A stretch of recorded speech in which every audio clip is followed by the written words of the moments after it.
یا رسول اللہ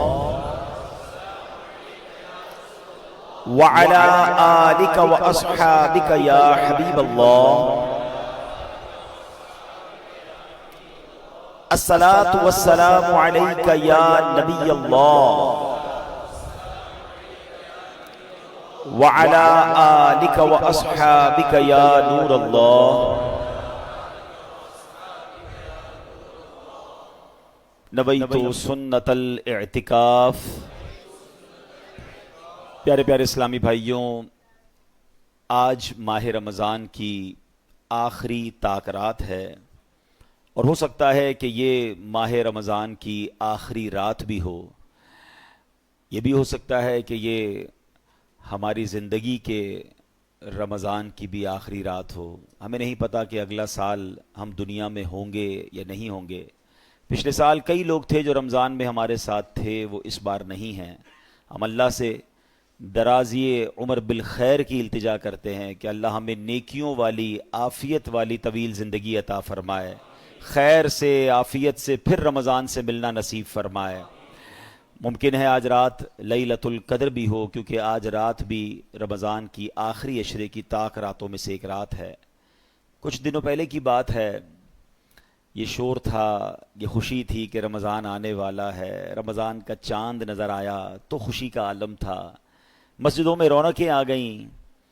پہلا عشرہ گزر گیا، دوسرا عشرہ آ گیا، وہ بھی گزر گیا، پھر سوچا کہ اب آخری عشرے میں عبادت کر لیں گے، طاق راتیں آئیں گی، مگر دیکھتے ہی دیکھتے آج آخری طاق رات آ گئی ہے۔ ہم نے ویسا رمضان نہیں گزارا جیسا گزارنے کا حق تھا، جس طرح عبادت کرنی چاہیے تھی، جس طرح کوششیں کرنی چاہیے تھیں۔ سوچا تو بہت کچھ تھا، مگر غفلت میں، سستی میں یہ رمضان ہم سے گزر گیا۔ ہوتے ہو تم ہم سے جدا اے ماہ رمضان الوداع، ملوائے پھر تم سے خدا اے ماہ رمضان الوداع۔ ماہ سیام ایسے چلے قالب سے جاں جیسے چلے، ہے ہاتھ تم کیسے چلے اے ماہ رمضان الوداع۔ جاتے ہو اے ماہ نجات، ہم ہاتھ پر ملتے ہیں ہاتھ، آتی ہے یاد ایک ایک بات اے ماہ رمضان الوداع۔ جنت کے تھے سب در کھلے، دوزخ کے سب در بند تھے، ہر دم تھی رحمت غیب سے اے ماہ رمضان الوداع۔ راتوں کو وہ پڑھتے نماز، طاعت کا وہ دامن دراز، خالق سے وہ عجز و نیاز اے ماہ رمضان الوداع۔ شہر تراوی الوداع، ماہ تسابیح الوداع، نور مصابیح الوداع اے ماہ رمضان الوداع۔ بزم افطار سجتی تھی کیسی، خوب سحری کی رونق بھی ہوتی۔ بزم افطار سجتی تھی کیسی، خوب سحری کی رونق بھی ہوتی۔ سب سما ہو جائے گا سونا سونا، الوداع الوداع ماہ رمضان، الوداع الوداع ماہ رمضان، الوداع الوداع ماہ رمضان۔ ماہ رمضان کی رنگی ہواؤں، اے معطر معمبر فضاؤں، لو سلام آخری اب ہمارا، الوداع الوداع ماہ رمضان، کچھ نہ حسن عمل کر سکا ہوں، چند آنسو نظر کر رہا ہوں، بس یہی ہے میرا کل اثاثہ، الوداع الوداع ماہ رمضان، الوداع الوداع ماہ رمضان، الوداع الوداع سال آئندہ شاہ حرم تم کرنا عطار پر یہ کرم تم، پھر مدینے میں رمضان دکھانا کا، پھر مدینے میں رمضان دکھانا، الوداع الوداع ماہ رمضان، جب گزر جائیں گے ماہ 11 تیری آمد کا پھر شور ہوگا، کیا میری زندگی کا بھروسہ، کیا میری زندگی کا بھروسہ، الوداع الوداع ماہ رمضان، الوداع الوداع ماہ غفران، الوداع الوداع ماہ رمضان، روز محشر ہمیں بخشوانا، الوداع الوداع ماہ رمضان، جاؤ حافظ خدا اب تمہارا، الوداع الوداع ماہ رمضان، کیا میری زندگی کا بھروسہ، الوداع الوداع ماہ رمضان، پھر مدینے میں رمضان دکھانا، الوداع الوداع۔ ہائے کیسے دن تھے، کیسی راتیں تھی، کیسے مسجدوں میں سکون آ رہا ہے، کیسا اللہ کے گھر میں بیٹھنے کا لطف آ رہا ہے۔ اللہ کرے یہ لطف کبھی بھی ہم سے چھینے نہ، ہم اللہ کے گھر میں اسی محبت، اسی ذوق، اسی شوق کے ساتھ آتے رہیں۔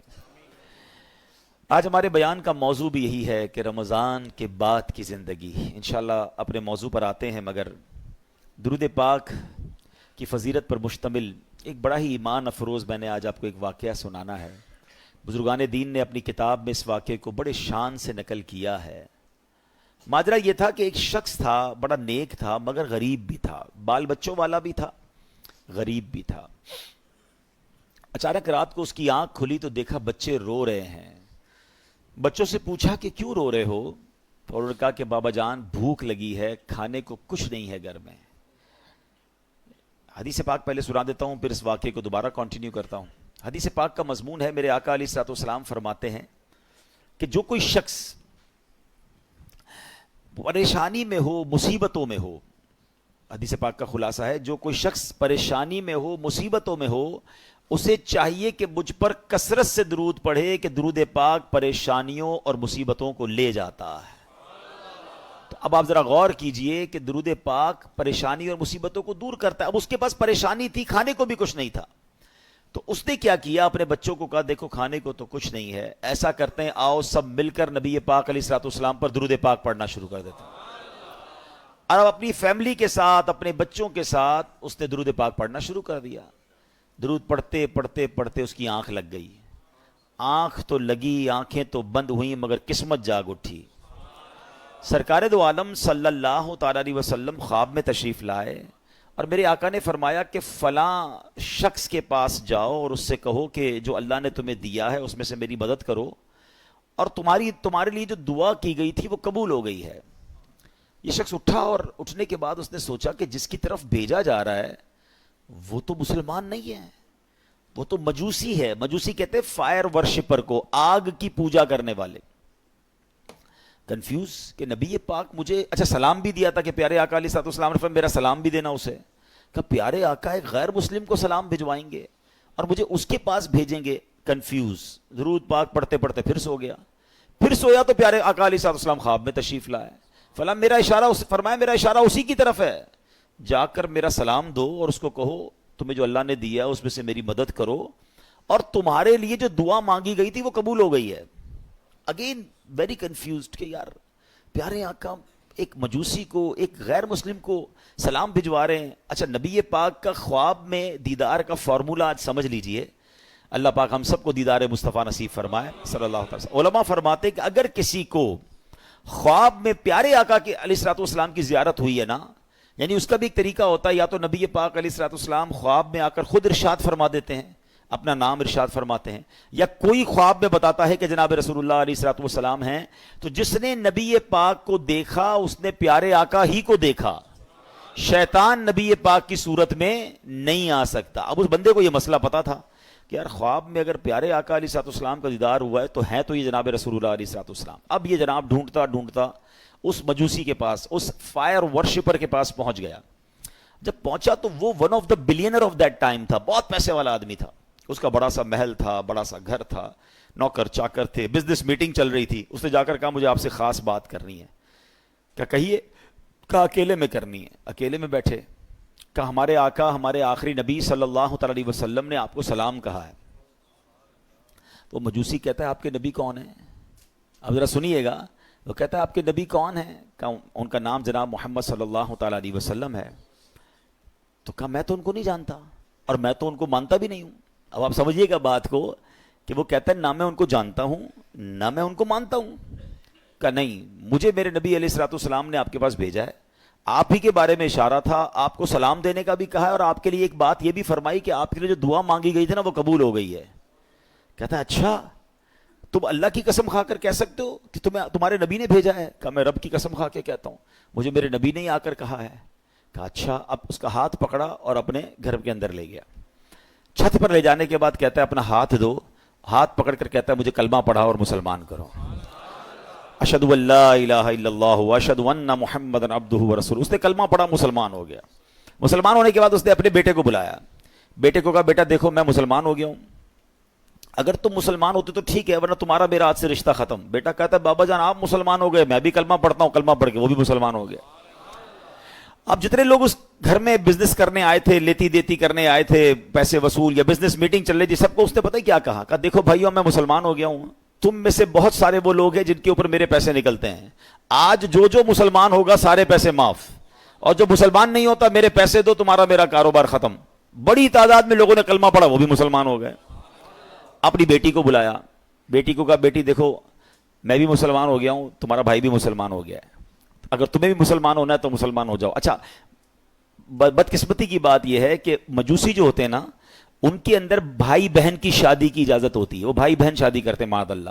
تو تھوڑے دنوں پہلے ہی انہی بھائی بہن کی شادی کی تھی اس نے. تو بہن کہتی ہے کہ بابا جان جب سے شادی بھائی کے ساتھ ہوئی میرا دل مطمئن نہیں تھا, واقعی یہ بات درست نہیں ہے کہ بھائی سے شادی ہو. میں بھی کلمہ پڑھتی ہوں, کلمہ پڑھ کر وہ بھی مسلمان ہو گئے. اب وہ جو بندہ پیغام لے کر کے آتا کہتا ہے رکے تو صحیح, مجھے تو بتائیں بات کیا ہے. ابھی تھوڑی دیر تو پہلے آپ کہہ رہے تھے میں ہمارے نبی کو نہیں جانتا, تمہارے نبی کو نہیں جانتا, اب سارے کلمہ پڑھی جا رہے ہیں, مجھے تو بتائیں یہ راز کیا ہے. وہ کہتا ہے اب میں تمہیں بتاتا ہوں بات کیا ہے. کہتا ہے بات یہ کہ کچھ دنوں پہلے ہی اپنی بیٹی اور بیٹے کی میں نے شادی کی, بہت بڑی دعوت کی, بہت بڑا کھانا کیا, پورے شہر کے لوگ آئے, بہت دھوم دھڑکا کیا ہم نے. جب رات تھک ہار کے میں اپنے کمرے میں سویا تو مجھے بالکل برابر میں ہمارے گھر کے برابر والے گھر سے رونے کی آواز آئی. میں نے کان لگائے تو بچیاں تھیں اور کہہ رہی تھی امی جان یہ ہمارے پڑوسی نے ہمارے ساتھ اچھا نہیں کیا. ماں کہتی کیا ہوا؟ کہا امی جان اتنے اچھے اچھے کھانے بنائے، ساری رات خوشبو آتی رہی، ہمیں کھانا نہیں بھجوایا، ہم بھوکی سو گئیں، حالانکہ ہم اللہ کے آخری نبی صلی اللہ تعالی وسلم کی اولاد میں سے ہیں. وہ سید فیملی تھی. یہ کہتے مجھے نہیں پتا تھا کہ مسلمانوں کے نبی کون ہیں اور ان کا کیا مرتبہ ہے. مجھے یہ پتا چلا کہ یہ ان کے نبی کی اولاد ہے، اور میں بے قرار ہو گیا کہ سارے شہر نے کھایا، میں پڑوسیوں کو بھول گیا. اس نے فوراً جناب اپنے خادمین کو کہا اچھے سے کپڑے تیار کرو، کپڑے تیار کیے، کھانا پیک کیا اور فوراً ان کے گھر پہ کھانا بھجوایا.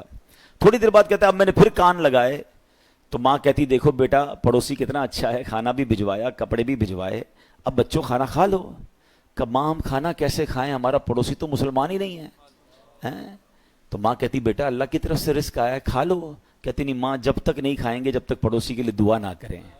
ان سیدزادیوں نے ہاتھ اٹھائے اور دعا کرنے لگی کہ یا اللہ ہمارے پڑوسی کو ایمان کی دولت عطا فرما دے، اور آج اس نے ہماری دستگیری کی ہے، ہماری مشکل آسان کی ہے، بروز قیامت ہمارے نانا جان کی سے شفاعت نصیب فرما. پڑوسی کہتا ہے تم نے جب آ کر کہا نا کہ جناب رسول اللہ نے مجھے سلام بھیجا ہے اور کہا ہے دعا قبول ہو گئی ہے، تو میں سمجھ گیا ہوں کہ میرے ایمان لانے کا وقت آ گیا ہے، اب میں مسلمان بھی ہوتا ہوں. اور سنو یہ بھائی بہن کی جو میں نے شادی کی تھی نا میرے بیٹے اور بیٹی کی، 50% جائیداد تو میں نے ان کے نام کر دی تھی، 50% اپنے لیے رکھی تھی. اب تو ویسے ان کی شادی ختم ہو گئی، یہ میری جائیداد کا 50% میں تمہیں دیتا ہوں، جاؤ تو اپنے بال بچوں پہ خرچ کرو. وہ بندہ جو ایک دن پہلے جس کے بچے بھوکے سو رہے ہیں وہ اربوں پتی ہو جاتا ہے، وہ پورے جائیداد کا 50% لے کر گھر آتا ہے. اب اس واقعے کو لکھنے کے بعد میرے پیارے اسلامی بھائیوں علماء نے بہت خوبصورت باتیں اس پہ ارشاد فرمائی ہیں. اب ذرا اس ایک واقعے کو اگر سمجھیں کہ مشکل ہو، پریشانی ہو، تکلیف ہو، دنیا والوں سے نہ مانگیں. ایک یہ بھی بڑا پرابلم ہو گیا ہے کہ آج تھوڑا سا پرابلم ہو تو دوسروں سے مدد مانگنے نکل پڑتے ہیں. نہیں، خودداری یہ ہے کہ میری پرابلم میں جانوں، میرا رب جانے. کسی کا احسان کیوں اٹھائیں، کسی کو حالات کیوں بتائیں، تم ہی سے مانگیں گے تم ہی دو گے، تمہارے در سے ہی لو لگی ہے. ہم نے دیکھا ہے جو ایک بار ہاتھ پھیلاتا ہے نا پھر اس کا ہاتھ پھیلا ہی رہتا ہے. اللہ سے ہمیشہ دعا کرنا اے اللہ ہمیں صرف دینے والا ہاتھ عطا فرما، کبھی مانگنے والا ہاتھ نہ عطا فرما. مشکل آتی ہے انسان پر، کوشش کریں کہ کسی کی مدد نہ لینی پڑے. اللہ اور اس کے رسول اپنے معاملات کم کر دیں، اپنے خرچے کم کریں، اپنے معاملات کو جتنا ہو سکے منیمائز کر دیں، تو کسی سے مدد نہ مانگیں. اور یہی اسلام کو مطلوب ہے کہ بندہ خودداری کے ساتھ چلے. اور پھر سبحان اللہ درود پاک کیسا وظیفہ ہے کہ پھر غیب سے مدد ہوتی ہے جب بندہ اللہ اور اس کے رسول کی طرف توجہ کرتا ہے نا. شاعر کہتے ہیں نا ہر درد کی دوا ہے، ہر درد کی دوا ہے صلی علی محمد، تعویذ ہر بلا ہے صلی علی محمد صلی اللہ علیہ وسلم. تو ہمیں درود پاک کثرت سے پڑھنا ہے. اور ادھر بادشاہ کے ساتھ، اس امیر آدمی کے ساتھ کیا ہوا کہ آل رسول کی خدمت، سید زادگان کی خدمت کی تو اللہ نے اسے ایمان کی دولت عطا فرما دی. تو یہ بھی اپنی زندگی کا ایک حصہ بنائیں. میں مشورہ دوں گا میرے پیر و مرشد امیر اہل سنت، فاؤنڈر آف دعوت اسلامی مولانا محمد الیاس اتار قادری صاحب بڑی پیاری توجہ دلاتے ہیں. آپ فرماتے ہیں جس نبی کے در کا صدقہ ہم کھاتے ہیں نا ان کی آل کی خدمت کیا کرو، وہاں سے اور عطا کیا جائے گا. تو ہمیں کیا کرنا چاہیے، اپنی انکم کا پاسبل ہو نا تو 1%، 2% جتنی اللہ نے آپ کو توفیق دی ہے وہ فقط سید صاحبان کے لیے الگ رکھ لیں. اپنے آفس میں ایک اکاؤنٹ کھولیں کہ جناب میری جتنی انکم ہوگی میں اتنا % جو ہے وہ آل رسول کی خدمت کروں. آپ یہ کر کے دیکھیں، آپ حیران ہو جائیں گے آپ کی روزی پہ کتنی برکت آنا شروع ہو جاتی ہے. میں آپ کو اس کو لاجیکلی سمجھاتا ہوں. کوئی آپ کا دوست ہو، آپ کے گھر پہ آئے، آپ کے بچوں کو تحفہ دے اور بار بار آپ کے بچوں کو گفٹ بھجواتا رہے، آپ کے بچوں کے لیے خیر خواہی کا اظہار کرے، آپ کے بچوں کا خیال رکھے، آپ کو کیسا لگتا ہے کہ یار یہ میرے بچوں سے کتنا پیار کرتا ہے؟ بچے تو پیار کرتے ہی کریں گے آپ کے اس دوست سے، آپ کو بھی پیار ہو جائے گا. مجھے بتائیں نا کوئی امتی جب نبی پاک کے بچوں سے پیار کرے گا، آقا کی آل کی خدمت کرے گا تو نبی پاک کو کتنا پیارا لگے گا وہ. پھر وہاں سے ایک نگاہ رحمت ہونی ہے نا. سارے بگڑے کام صبر جانے ہیں. بریلی کے تاجدار اعلیٰ حضرت یہی تو سمجھاتے ہیں کہ تیری نسل پاک میں ہے بچہ بچہ نور کا، تیری نسل پاک میں ہے بچہ بچہ نور کا، تو ہے عین نور تیرا سب گھرانہ نور کا. سرکار کی آل کی خدمت یہ بہت بڑی سعادت ہے. کوئی ایک فیملی ڈھونڈ لیں, کوئی ایک خاندان ڈھونڈ لیں اور بس اس کو باندھ لیں کہ بھئی اب میں نے اس کی خدمت کرنی ہے. یہ سمجھ لیں آپ اس کی خدمت ہی کر رہے ہیں, یہ آپ اس کو پیش کر رہے ہیں اور اس کی برکتیں آپ کو ملنا شروع ہو جائیں گی. دیکھیں سید صاحبان کا ایک مسئلہ بھی سمجھ لیں. آج کے دور میں پرابلم یہ, لوگ پہلے تو زکوٰۃ پوری نہیں نکالتے, زکوٰۃ کے علاوہ پیسے ویسے ہی نہیں دیتے. اب سیدوں کو زکوٰۃ ویسے نہیں لگتی, وہ تو مال کا میل ہے نا, میل دو گے کیا مال کا سرکار کی آل کو؟ تو اب وہاں دینا تو صاف پیسہ چاہیے تھا, لوگ صاف پیسہ خرچ ہی نہیں کرتے. تو سید صاحبان کہاں جائیں گے؟ جو غریب سید صاحبان ہیں وہ کدھر جائیں گے؟ ہمیں یہ خیال رکھنا ہوگا کہ جیسے میرے بچے ہیں نا, یہ میرے آقا علیہ الصلوۃ والسلام کی اولاد ہے, یہ ان کی نسل میں سے ہیں. تو جس طرح اپنے بچوں کا خیال رکھتے ہو, ایسے کوئی ایک فیملی, کوئی ایک بچے جو ہیں, کچھ بچے سید فیملی کے اپنے ذمے لے لیں اور پھر آپ دیکھیں انشاءاللہ. اور آپ غور کریں گے نا, آپ کو آس پاس ہی مل جائیں گے, بس ایسا نہیں ملیں گے. آپ تھوڑا سا غور کریں گے, ہو سکتا ہے آپ کے ملازمین میں سے کوئی ہوں گے, آپ کے آس پاس پڑوسیوں میں سے کوئی سید فیملی نکل آئے گی. تو یہ خدمت کریں اور پھر دیکھیں کہ اس کی برکتیں کیسے نصیب ہوتی ہیں. اللہ پاک ہم سب کو آل رسول کا خدمتگار بنا دے. وہ پڑھتے ہو نا شجرے میں شعر, دو جہاں میں خادم آل رسول اللہ کر دو, جہاں میں خادم آل رسول اللہ کر, حضرت آل رسول مقتدا کے ہاں, جس کو ادھر بھی نوکری آل رسول کی مل گئی نا, پنجتن کی غلامی ادھر مل گئی اور ادھر بھی نوکری مل گئی, اس سے اچھی کون سی نوکری ہے؟ نیازی صاحب لکھتے ہیں نا, اس گھرانے کا جب سے میں نوکر ہوا. کیا وہ شعر ہے, مجھ پہ کتنا نیازی کرم ہو گیا, دنیا کہنے لگی پنجتن کا گدا, اس گھرانے کا جب سے میں نوکر ہوا, سب سے اچھی میری نوکری ہو گئی. آقا کی آل کا غلام بن جاؤں, ان کا نوکر بن جاؤں, اور کیا چاہیے؟ پھر دیکھو کیسا نوازتے ہیں انشاءاللہ. تو نیت کریں انشاءاللہ آل رسول کی خدمت کریں گے. درود پاک پڑھ لیجئے محبت کے ساتھ, صلو علی الحبیب, اللہم صلی علی سیدنا و مولانا محمد عدد ما فی علم اللہ, صلاۃ دائمۃ بدوام ملک اللہ. رمضان کے بعد کی زندگی, دا موسٹ کروشل ٹائم, یہ جو وقت ہے نا, یہ بڑا جس کو کہتے ہیں ڈیسائیڈنگ مومنٹ ہے. فائنل سے پہلے یہ سمجھ لیں اب یہ وہ رات ہے جو ہو سکتا ہے کہ کل کی رات رمضان ہمارے ساتھ نہ ہو. Baby it is the last night of Ramzan. اب ہم نے تیاری کرنی ہے ایک بڑے مقابلے کے لیے. دشمن کو بند کیا گیا تھا. پہلے میں یہ سمجھا دوں کہ شیطان کتنا بڑا دشمن ہے. قرآن پاک آپ نے پڑھا سنا ہوگا, بار بار, ایک جگہ نہیں کئی بار قرآن میں فرمایا, انہو لکم عدو مبین, شیطان تمہارا کھلا دشمن ہے. ایک جگہ ارشاد ہوتا ہے, ان الشیطان لکم عدو فاتخذوہ عدوا, فرمایا بے شک شیطان تمہارا دشمن ہے اور تم بھی اسے اپنا دشمن سمجھو. پرابلم یہ کہ قرآن بار بار یہ سمجھا رہا ہے کہ تمہیں اس سے دشمنی رکھنی ہے, دوستی نہیں کر لینی. اب وہ دشمن باہر آنے والا ہے اور اس کے وار سمجھنے ہیں. دیکھیں دنیا کا دستور سمجھیے گا, جب تک اینیمی کی چالیں نہیں پتا ہوں گی نا, اینیمی کے اٹیکس پتا نہیں ہوں گے کہ کہاں کہاں سے حملہ کرتا ہے. کئی ملکوں کی فوجیں ڈیزائن ہی اس طرح ہوتی ہے کہ اینیمی کے پاس کون سا ویپن ہے, دشمن فوج کے پاس ویپن, ہمارے پاس بھی اس کا توڑ ہونا چاہیے. اس کے پاس ایئر کرافٹ کیسے, ویسے ہی ہمارے پاس, جیسے راکٹ ویسا ہمارے پاس نیوی جیسی.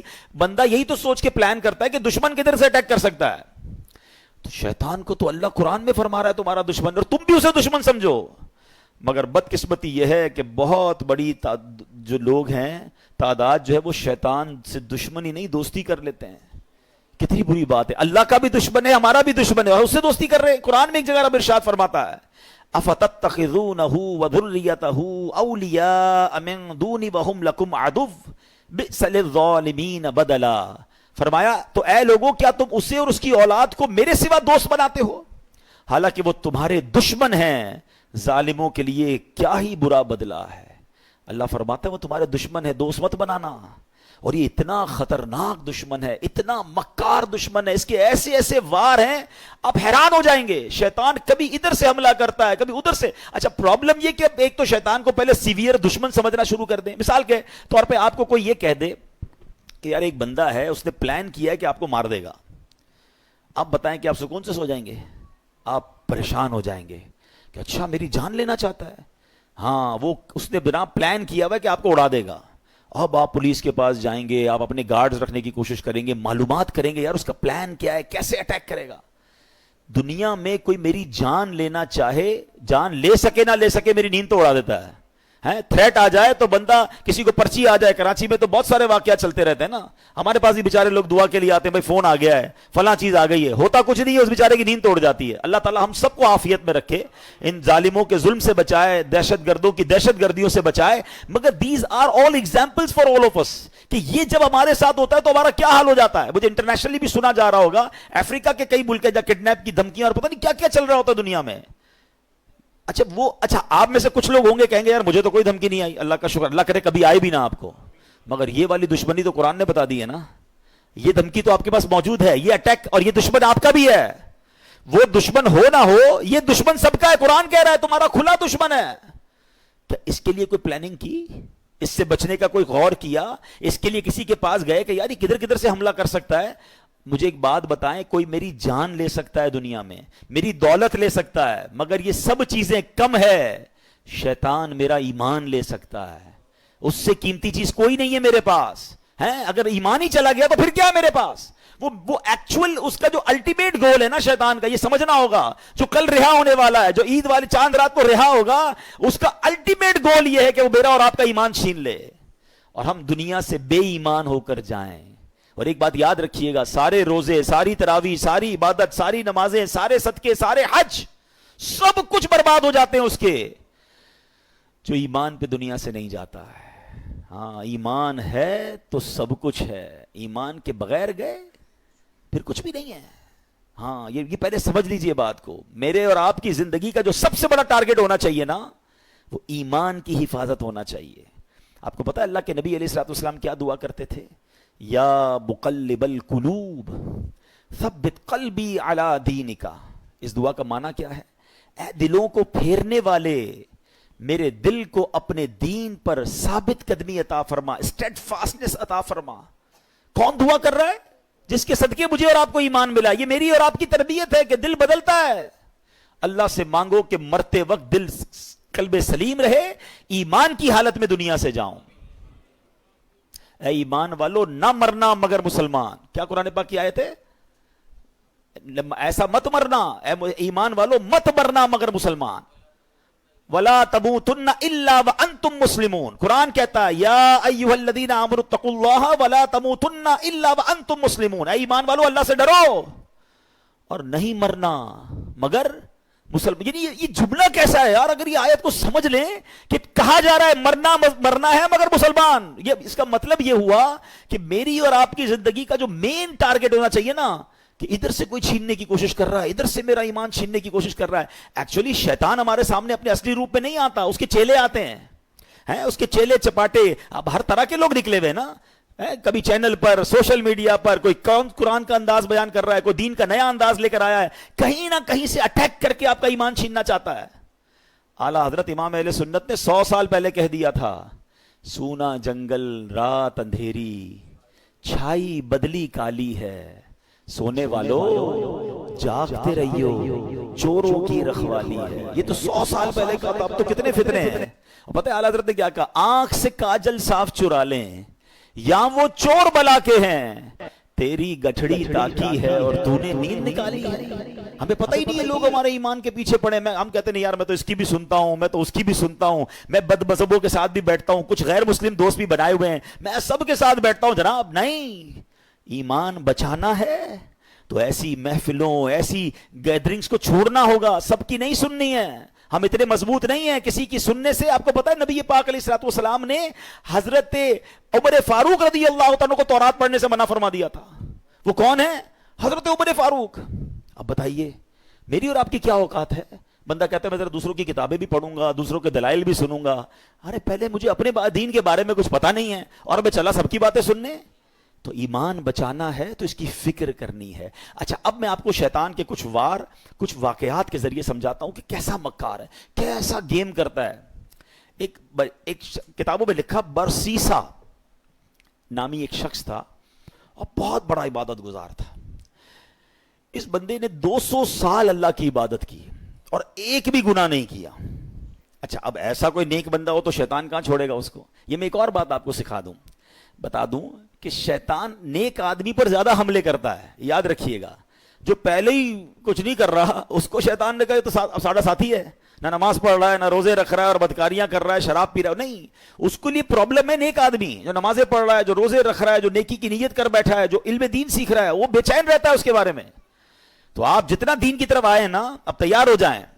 He will attack you, but انشاءاللہ اللہ کی رحمت سے ہم اپنے آپ کو بچائیں گے انشاءاللہ. ہماری کوئی اوقات نہیں, ہم اللہ سے ہی مدد مانگیں گے آج رات انشاءاللہ. اور مانگتے رہا کرو رب سے مدد, کہ اللہ شیطان کے مقابلے میں میری مدد فرما, مجھے طاقت دے, مجھے قوت دے, اور اس مردود کے مقابلے میں مجھے کامیابی عطا فرما. ٹھیک ہے, آج وظیفہ بھی بتاؤں گا آپ کو انشاءاللہ کہ شیطان سے بچنے کا وظیفہ کیا ہے. بہرحال اب شیطان کی تو حالت خراب, 200 سال کوئی گناہ نہیں, شیطان پہنچ گیا اس کے پاس انسانی صورت میں, اور جا کر کہتا ہے کہ مجھے آپ کے ساتھ عبادت کرنی ہے. شیطان وہ اللہ کا نیک بندہ کہتا ہے مجھے اللہ کی عبادت میں کوئی دوست نہیں چاہیے, میں جانوں میرا رب جانے, مجھے کوئی نہیں چاہیے. اس کا ایک عبادت خانہ تھا, وہ اس پہ عبادت کرتا تھا. اس نے شیطان کو انٹری نہیں دی. اس مردود نے کیا کیا تھا, انسانی صورت میں اسی نیک آدمی کے گھر کے باہر بیٹھ کر عبادت شروع کر دی, ڈھونگ کے لحاظ میں. اب وہ کھڑکی سے دیکھتے پورا دن ہو گیا, رات ہو گئی, یہ عبادت کیے جا رہا ہے. 1 دن 2 دن 3 دن, نہ کھانا نہ پینا نہ سونا. برسیسا حیران کہ یار میں 200 سال سے عبادت کر رہا ہوں, مجھے بھوک بھی لگتی ہے, مجھے نیند بھی آتی ہے, نہ اس کو نیند آ رہی ہے نہ اس کو کھانے کی ضرورت ہے. دروازہ کھول کے کہا بھائی یہ تو بتاؤ تمہیں یہ عبادت کہاں سے سیکھی ہے, تمہیں نیند بھی نہیں آتی, تمہیں کھانا بھی نہیں کھانا. کہتا بات یہ, میں اسی لیے تو آپ کے پاس آیا تھا, آپ نے تو مجھے لفٹ ہی نہیں کرائی. میں آپ کو اصل راز بتاؤں, مسئلہ یہ ہے کہ میں نے زندگی میں ایک گناہ کیا ہے. جب مجھے نیند آتی ہے نا, مجھے وہ گناہ یاد آ جاتا ہے, میں پھر چونک جاتا ہوں, پھر خوف خدا طاری ہوتا ہے, میں جاگتا ہوں. بھوک لگتی ہے, پھر وہ گناہ یاد آتا ہے. آپ کا پرابلم ہی آپ نے کوئی گناہ نہیں کیا ہے. اب دیکھو شیطان کا وار. اگر آپ کو یہ لیول چاہیے نا عبادت کا کہ نہ آپ کو نیند آئے نہ آپ کو جناب بھوک لگے اور آپ ساری رات اللہ کی عبادت کرتے رہیں, آپ ایک گناہ کر لیں. کہتا ہے عجیب آدمی ہو, جس رب کی عبادت کر رہا ہوں وہاں اس کی بارگاہ میں گناہ کروں, کہ پھر نہیں ملے گی ایسی پھر آپ کو لذت نہیں ملے گی. اب دیکھیں کیسا خطرناک وار ہے. برسیسا کہتا ہے اچھا پھر مشورہ دو کون سا گناہ کروں. شیطان سے کہتے ہیں کون سا گناہ کروں. شیطان کہتا ہے پھر ایسا کریں آپ بدکاری کر لیں. کہتا ہے خدا کا خوف کر, اتنا بڑا گناہ زنا بدکاری میں کروں؟ نہیں میں نہیں کرتا. کہ پھر ایسا کریں قتل کر لیں. کہ کیسے آدمی ہو, میں کسی بندے کو مار دوں قتل کروں؟ نہیں میں نہیں کرتا. اچھا پھر ایسا کریں شراب پی لیں. کہتے ہیں ہاں یہ تھوڑا چھوٹا گناہ لگ رہا ہے.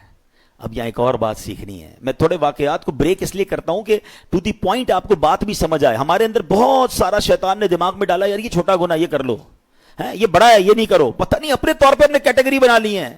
سمجھیے بات کو, ہمیں نہیں پتا کون سا گناہ رب کی نافرمانی کا اور غضب کا اور ناراضگی کا باعث بن جائے, وہی گناہ میں جہنم کے گہرے گڑھے میں ڈال دے. کسی گناہ کو چھوٹا مت سمجھنا. ٹھیک ہے. برسیسا کہتا ہے ہاں یہ ٹھیک ہے, شراب پی لیتا ہوں. شراب پی, نشہ چڑھا, اور پی, اب بدکاری کی, اور جب بدکاری کر لی تو اب قتل بھی کر دیا. اللہ اکبر. پولیس آئی اور برسیسا کو پکڑ کے لے گئی. اب جب پھانسی کا حکم ہو گیا, پھانسی گھاٹ پر برسیسا موجود تھا, شیطان ادھر پہنچ گیا.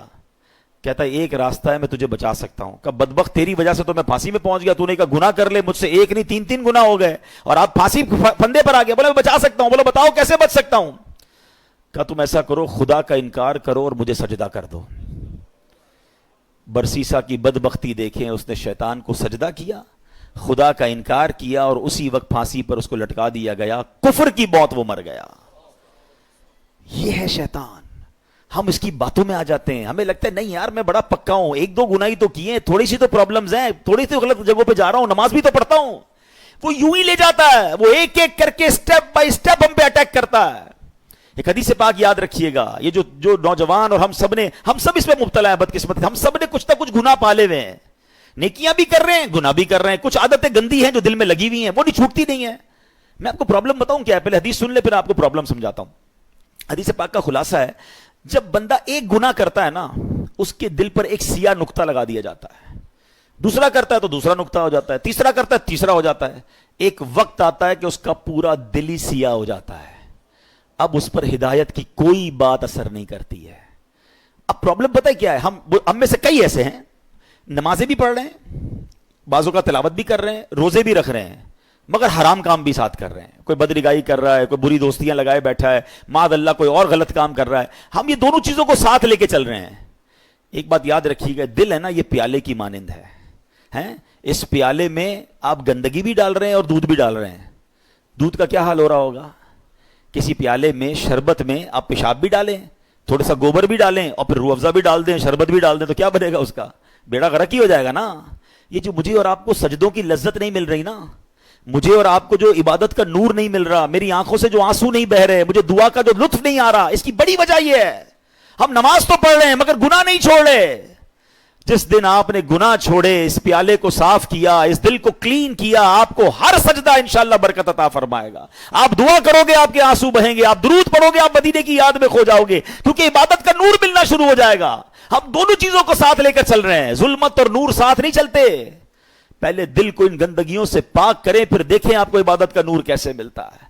تیار ہو جاؤ, شیطان کے واروں میں نہیں آنا. میں کون کون سا آپ کو واقعہ سناؤں, ایک اور واقعہ سنیے گا, یقین کریں ایمان جو نا ڈر لگتا ہے ایسی باتیں سن کر. پہلے تو یہ جو ہمیں نا پہلے بے خوف نہیں ہونا ہے, اللہ کی خفیہ تدبیر سے ڈرتے رہیں. ہم نے روزے رکھے, نمازیں پڑھی, تراویح پڑھی, کئیوں نے قرآن پڑھے, کئیوں نے زکاتیں دی. بھائی اب تو جناب کمال ہو گیا, بھائی بہت عبادت کر لی, اب تو جنت ہی اپنا پکا ٹھکانہ ہے, انشاءاللہ اللہ کی رحمت سے جنت میں جائیں گے. مگر اللہ کے خوف سے بے خوف نہیں ہونا ہے, ایمان کی حفاظت کی فکر کرنی ہے. سیدی اعلیٰ حضرت امام اہل سنت فرماتے ہیں کہ علماء فرماتے ہیں جس کو سلب ایمان کا خوف نہ ہو, ایمان کے چھن جانے کا خوف نہ ہو, نزا کے وقت اس کا ایمان چھن جانے کا شدید خطرہ ہے. پتہ ہے شیطان مرتے وقت, یعنی اتنا کمینہ کہوں کیا کہوں مردود کہوں, کہ مرتے وقت بھی وہ رشتہ داروں کی شکل میں آتا ہے. جب انسان کی نزا کا وقت آتا ہے, آخری وقت, شیطان آ جاتا ہے اس کے کسی پرانے رشتہ دار کی شکل میں, ماں کی, والد کی, کسی رشتہ دار کی شکل میں, کہ بیٹا مرنے کے بعد پتا چلا اسلام تو ٹھیک مذہب نہیں ہے, بیٹا تو اسلام چھوڑ دے, تاکہ آخری وقت بھی ٹرائی کرتا ہے کہ اس کا ایمان چھین لے. اب بتائیں ہم اس سے دوستی کریں گے جو میرا ایمان چھیننا چاہتا ہے, یا اس کے لیے کانشیس ہو جائیں گے, تیار ہو جائیں گے کہ اس کی باتیں نہیں ماننی ہیں. حضرت امام ابو محمد فرماتے ہیں 3 بڑے عبادت گزار شخص تھے, حج کے لیے روانہ ہوئے. راستے میں ایک غیر مسلموں کی بستی میں قیام کیا. یہ بری صحبتوں کی آپ کو ایک نحوست بھی بتاتا ہوں, بندہ پتہ نہیں کبھی کہاں رہتا ہے, کبھی کن کے ساتھ رہتا ہے, سوچتا بھی نہیں ہے. غیر مسلموں کی بستی میں رہے. اب اس تینوں میں سے ایک بندے کی ایک عورت پہ نظر پڑی, ایک لڑکی پہ نظر پڑی, بڑی خوبصورت تھی. اس کا اس پہ دل آ گیا. ساتھیوں سے کہتا تم جاؤ حج پر, میں ذرا پیچھے آتا ہوں. کسی بہانے سے خود رک گیا, وہ ساتھی روانہ ہو گئے. یہ پہنچ گیا اس کے والد کے پاس کہ مجھے تمہاری بیٹی سے شادی کرنی ہے. کہ میری بیٹی کا مہر تم ادا نہیں کر سکو گے, بہت ہیوی ہے, بہت مہنگا ہے. کہ بتاؤ تو صحیح کیا ہے؟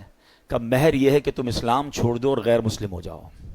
ساری زندگی جس کی عبادت میں گزری, شیطان نے ایسا حملہ کیا, عورت کا ایک ایسا جال پھینکا اس کے دل پر کہ اس شخص نے اسلام کو چھوڑا اور غیر مسلم مذہب اختیار کر لیا.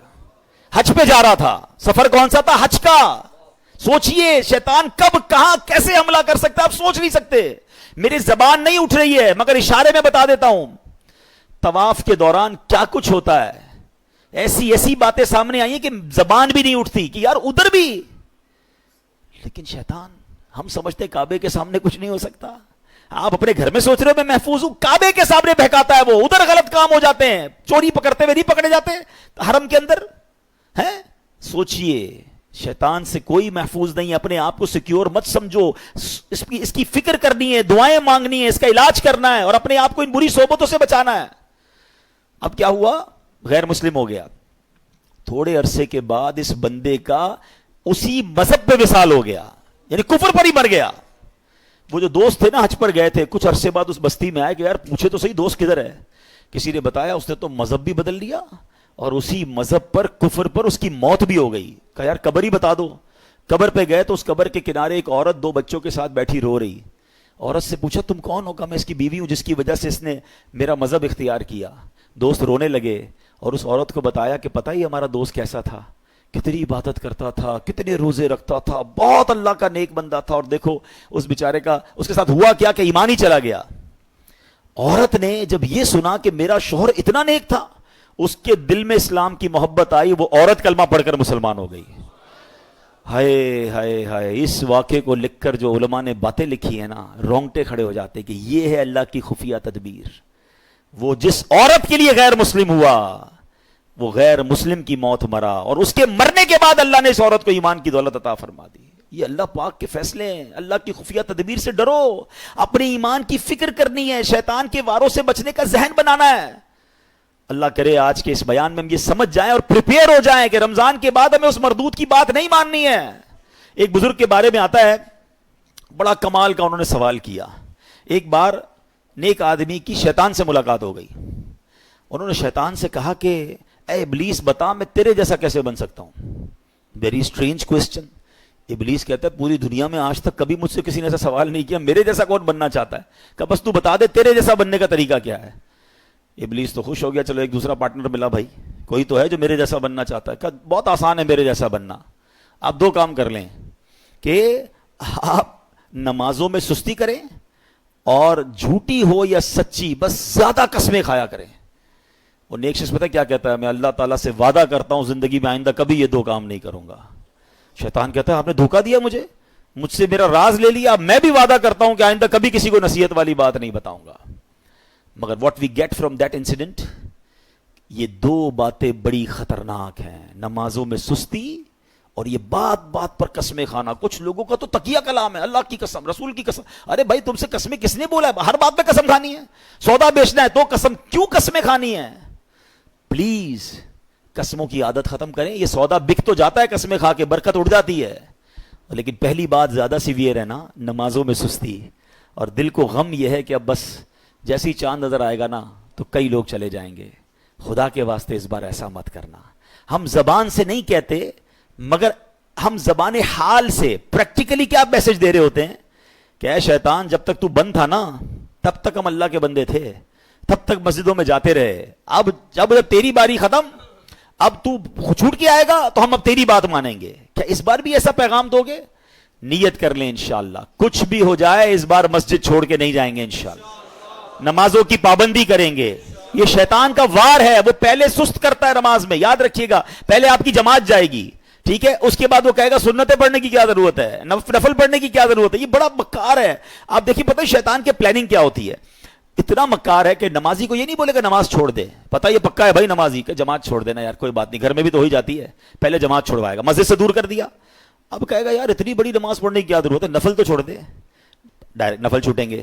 پھر کہے گا سنتیں چھوڑ دے، سنتیں چھوٹیں گی، اور آخر میں آپ کا فرض بھی چلا جائے گا. یہ آپ کے میرے حصار ہیں، یہ عبادتوں کے حصار ہیں. یہ آپ سمجھیے گا. آپ کے گھر میں باؤنڈری ہوتی ہے نا، میری نماز کا حصار کیا ہے؟ میرے فرض کا حصار ہے واجب.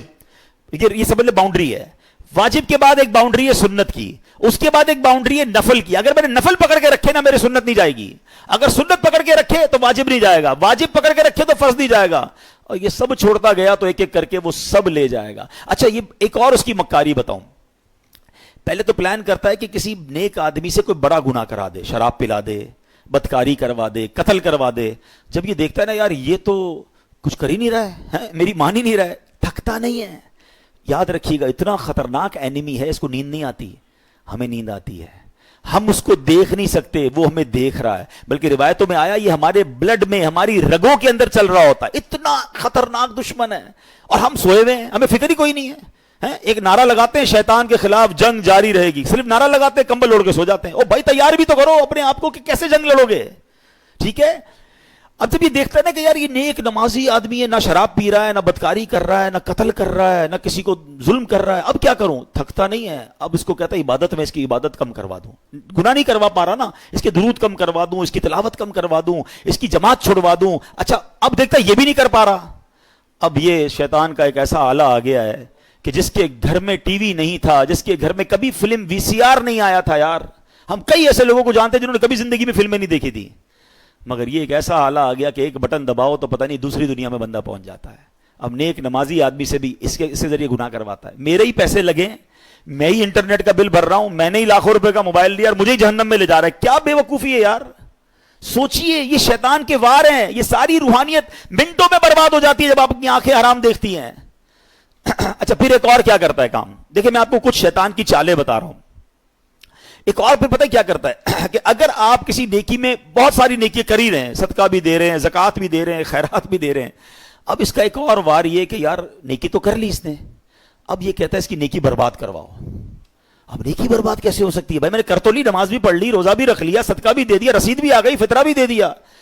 نہیں جناب، he have some weapons to destroy your all good deeds. اب کیسے؟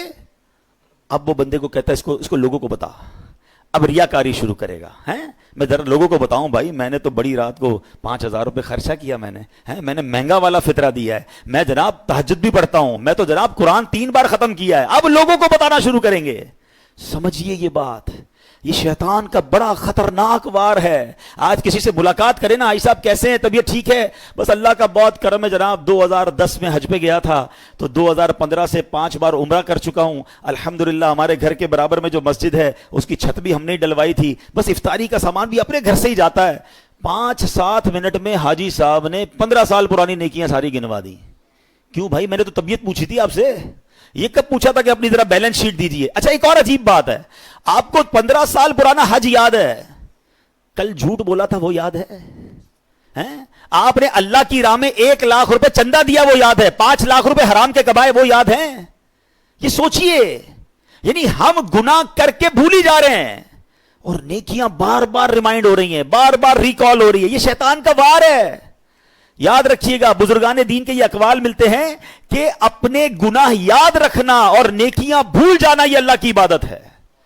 اور ہمارا سرکل ہی الٹا ہے، ہمیں گناہ تو یاد ہی نہیں ہے. یقین کریں 1 ہفتہ پرانا گناہ یاد نہیں ہوگا آپ کو اور مجھے، لیکن 25 سال پرانی بچپن کی نیکی بھی یاد ہوگی. کیوں؟ یہ شیطان کا وار ہم سمجھ نہیں پا رہے. یہ ہمارے ساتھ گیم کرتا ہے کہ نیکی کر لینا، پہلے تو کوشش کی نہ کریں، اب کر لی تو چھپانے نہیں دیتا، اور پھر بار بار پہلے تو کہتے تھے نیکی کر دریا میں ڈال، اب نیکی کر فیس بک پہ ڈال. اور جناب اب تو ایک راشن کا بورا دیتے ہیں، 5 آدمی سیلفی کھچوا رہے ہیں، اس غریب کا بھی مذاق اڑا رہے ہو یار. کیوں؟ اللہ کی راہ میں دے رہے ہو، لوگوں کو دکھانے کے لیے دے رہے ہو. یہ ہم بہت بڑا لاس کرتے ہیں اپنا، کروڑوں روپے بانٹ کر بھی ثواب نہ ملے. آپ سوچئے، اس کو اس طرح سمجھیے کہ ایک بندہ قیامت کے دن جائے اور اس کو پتا ہو کہ یار اتنے روزے، اتنے حج، اتنی زکاتیں دے کر آیا ہوں، اور اس کو کہا جائے کہ جاؤ ہمارے پاس تمہارے لیے آج کچھ بھی نہیں ہے، ان لوگوں سے مانگو جن کے لیے دکھانے کے لیے کیا تھا. اس سے بڑی مایوسی ہوگی؟ قیامت کے دن کوئی اور طریقہ ہوگا وہ نیکیاں ریگین کرنے کا؟ نہیں، یہ نل اینڈ وائڈ ہو جاتی ہیں نیکیاں. یہ شیطان کا بہت خطرناک وار ہے جو لوگ نہیں سمجھ رہے. روایتوں میں آتا ہے مضبوط ترین اللہ کا بندہ وہ ہے جو دائیں ہاتھ سے خرچ کرے اس کے بائیں ہاتھ کو پتہ نہ چلے. لیکن نہیں جناب، ہمیں تو دنیا کو، اچھا صرف خرچے کی بات نہیں ہے، ہر عبادت ہے. طواف کرنے تو وہاں سے لائیو آ رہے ہیں، وہاں سے سیلفیاں بن رہی، کعبے کو پیٹ کر کے دعائیں کر کے دکھا رہے ہیں، گنبد خضرا کو پیٹ کر کے لوگوں. کیوں یہ سب ہو رہا ہے؟ آپ سوچئے.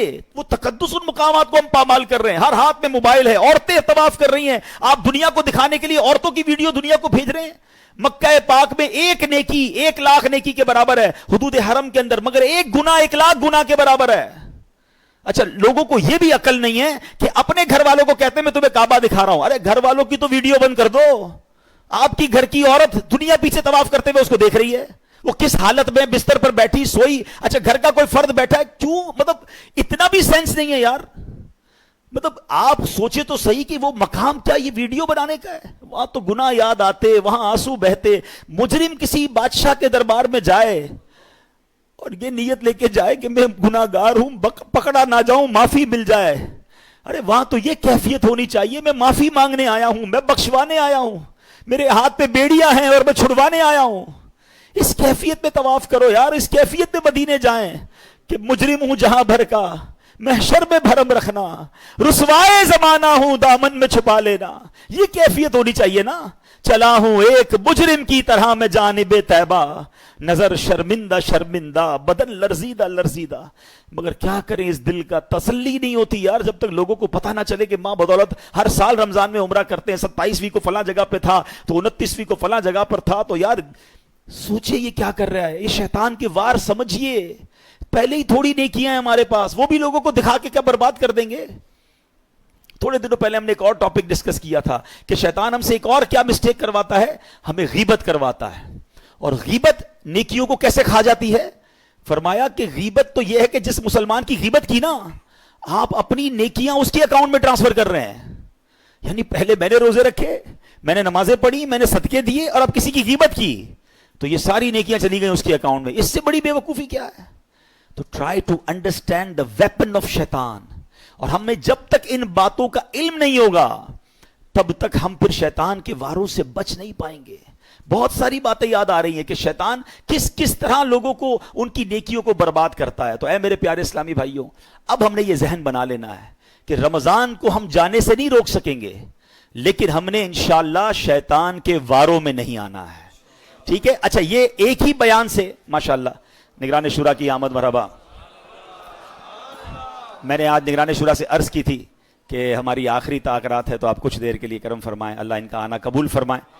تو بس میں آخری بات کر لیتا ہوں، پھر انشاءاللہ نگران شورا مزید اس پر ہماری تربیت فرمائیں گے کہ ہم نے ایک بات کا ذہن بنا لینا ہے. دیکھیں، ایک بیان میں شیطان کے سارے وار بھی سمجھ جائیں اور جناب شیطان جو ہے وہ ہم شیطان پہ قابو بھی پا لیں، اس سے مقابلہ بھی کر لیں. It's not that possible.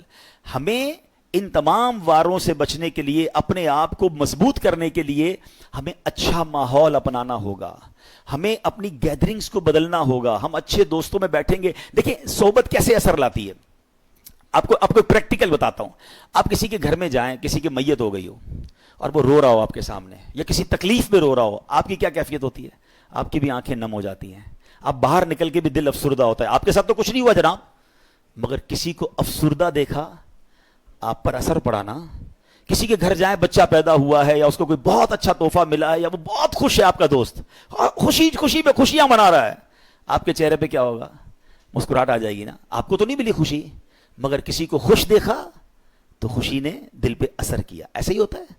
بالکل اسی طرح جب گناہ گاروں کی محفل میں بیٹھیں گے نا، بدکاروں کی محفل میں بیٹھیں گے، حرام کام کرنے والوں کی محفل میں بیٹھیں گے، دل پر اثر ہوگا. اور سبحان اللہ جب نیکوں کی محفل میں بیٹھیں گے، ذکر و اذکار کی محفل میں بیٹھیں گے، درود و سلام کی محفل میں بیٹھیں گے، یقیناً دل پر اثر ہو. ابھی دیکھیں آپ کی میرے دل کی کیفیت کیا ہے. اللہ کے گھر میں بیٹھے 1 گھنٹہ ہو گیا ہے، اٹھنے کو جی نہیں چاہ رہا، باتیں سننے کو. کیوں؟ یہ اچھی محفل، اچھی جگہ کی برکتیں ہیں. تو اگر آپ اور میں چاہتے ہیں کہ رمضان کے بعد بھی پنکچول رہیں نماز میں، ہم شیطان کے واروں میں گرفتار نہ ہوں، تو اچھی صحبت اپنانی ہوگی. الحمدللہ دعوت اسلامی کا ماحول ہے. یہ مسجد ماشاءاللہ آپ کو کتنی بڑی نعمت ملی ہے. یہاں ماشاءاللہ جمعے کو پروگرام ہوتے ہیں، انشاءاللہ آگے جا کے ہم اس کو ویکلی مزید کچھ پروگرامز کرنے کا ارادہ رکھتے ہیں. فیضان مدینہ بھی اتنا دور نہیں ہے، وہاں تشریف لاتے رہیں، مدنی چینل سے کنیکٹ ہو جائیں، دعوت اسلامی کے مدنی قافلوں میں سفر کریں، تو انشاءاللہ برکتیں ملیں گی. میں نے بیان کے دوران کہا تھا میں ایک وظیفہ بتاؤں گا شیطان کے واروں سے بچنے کے لیے. ایک وظیفہ اعوذ باللہ من الشیطان الرجیم، یہ بار بار پڑھتے رہا کریں. یہ انشاءاللہ آپ جتنا پڑھیں گے، اللہ نے چاہا شیطان کے واروں سے بچنا آسان ہو جائے گا. اللہ پاک ہم سب کو شیطان کے واروں سے محفوظ فرمائے، اور رمضان کے بعد بھی ہمیں نمازوں کا پابند رکھے. نیت کرتے نا انشاءاللہ نماز کوئی بھی قضا نہیں ہوگی انشاءاللہ. اور یہ 3 دن بالخصوص بڑے کروشل ہیں. میں نے پچھلے بیان میں بھی کہا تھا دیز آر 3 days. جو عید کے 3 دن ہے نا، اس نے بڑا زور لگانا ہے. آپ کہیں گے یار ابھی تو عید کے دن ہے، دوست گھر پہ آئے ہیں، مہمان آئے ہیں، مہمان کو بھی لے آنا. چلو بھائی نماز کا ٹائم ہو گیا، جماعت سے نماز پڑھتے ہیں. 3 دن بعد جماعت آپ نے نماز پڑھ لی، آپ کی نماز انشاءاللہ کنٹینیو ہو جائے گی. اللہ پاک عمل کرنے کی توفیق عطا فرمائے. نگران شورا انشاءاللہ آج ہمارے ساتھ ہیں، ہم بڑے خوش نصیب ہیں. انشاءاللہ کچھ مدنی پھول بھی دیں گے. آج حاجی صاحب انشاءاللہ تاکرات کی دعا بھی نگران شورا فرمائیں گے انشاءاللہ. صلو